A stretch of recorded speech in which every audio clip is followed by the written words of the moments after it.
y'all, welcome to the Nail Sanctuary. I'm Shawnee, and in today's video I am doing some nude nails with a neon ombre cutout on the side.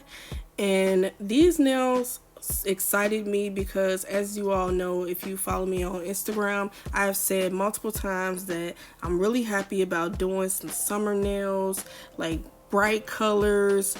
I'm excited about that. So today, that's what we will be getting into.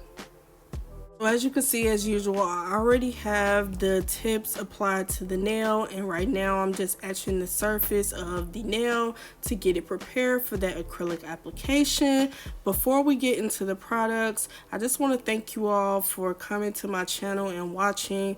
For everybody that's subscribing, new and old, I see that I am gaining more subscribers as the days progress, and we are on the road to 100 subscribers. And I do want to mention that when I do reach 100 subscribers, I will be having a giveaway as a thank you to everyone for supporting me on this journey. So make sure that you are subscribed, turn your post notifications on, that way you are notified of when I am going to be doing that giveaway, because I can see y'all, we're going to be reaching 100 subscribers in the near future.